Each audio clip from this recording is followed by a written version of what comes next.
Fairytale is back, and we're starting off with Natsu's group, who have all decided they're going to go after Ignia. The only problem is he's way too far away. I mean, he's a dragon who just flew off. There's a small debate over how they're going to get to him. Natsu just wants to run there because he doesn't like transportation, but everyone else points out that's stupid. They needed to be able to get there as fast as possible. But that's when Elfrina decides to pop in, literally in between Lucy's boobs again. She throws him on the ground, gets all mad at him. Same old joke as before. But this is actually the best time for him to come in because he has teleportation magic, and so he offers to teleport them to Ignia. He just has one requirement. He doesn't actually know the exact position of where Ignia's at, and so he needs them to inform him where that is. Happy then just responds, he flew off that way.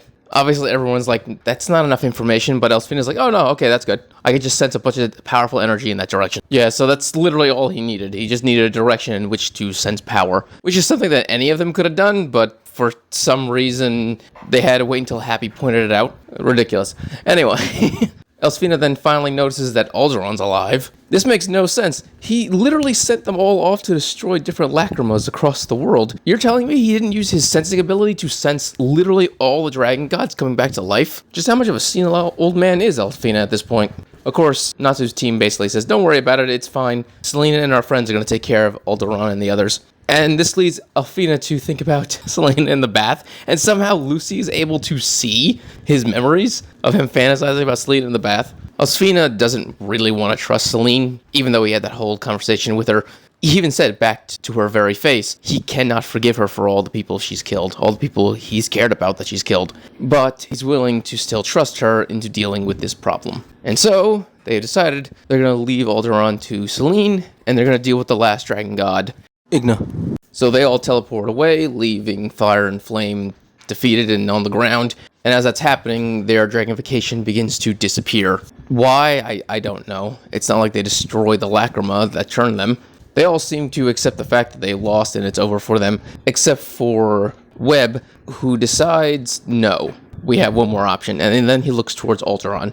It's unclear if he plans on doing one of two things. A, he's going to eat Alderon and become a 5th generation dragon slayer and have basically fire and wood magic. Or B, which is more likely, he's going to try to absorb the giant lacrima that's inside of Alderon that caused everyone to go into dragonification. If I had to take a guess, I would say it's probably that one. I think he plans on just absorbing all that dragon energy from the lacrima, so this way he can become the ultimate dragon. There's no way in hell this is going to end well for him. He is going to either be killed by it, or it's going to heavily destroy him to the point where he'll have to be saved by Fairytale. We then start jumping around to the other fights. We get quick glimpses of each of them. Fairytale B versus the demons, Selene versus Alderon, and then finally, Ferris versus Bestia. And we actually get to see this entire fight to its conclusion, which is weird because that means we've literally seen nothing to this fight. Most of it was done off screen. We get to see like 4 or 5 pages before the fight comes to an end. Not even a full chapter. But I suppose we should get into the fight. So it starts off with, obviously the two of them are just flying around attacking each other. Bestia is using her teleportation to always get behind Ferris and hit her from behind. Bestia mocks Ferris for having half her underlings being dead already, but Ferris doesn't seem to concern herself with it. After all that matters is her own power.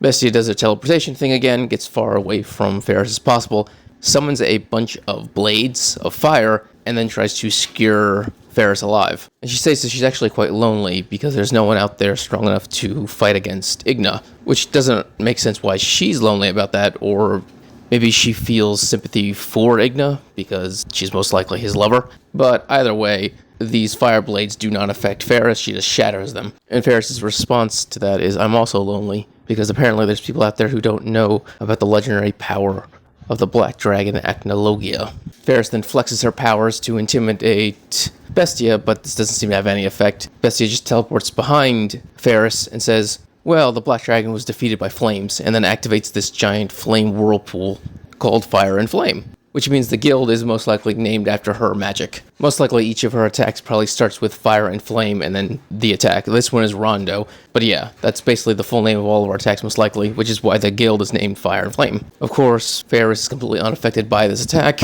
and claims that she actually remembers these flames. Most likely it's an Acnologia memory. And she declares that all humans and dragons fear Acnologia.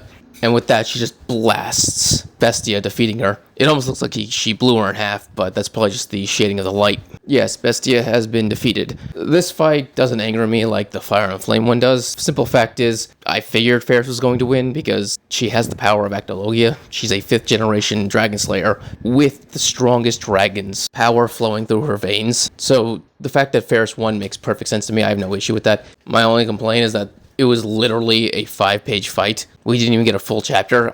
This should have been at least a 2 or 3 chapter fight. The fact that it was like less than a third of a chapter is ridiculous. But yeah, the fact that Ferris won, perfect sense. I have no issue with that.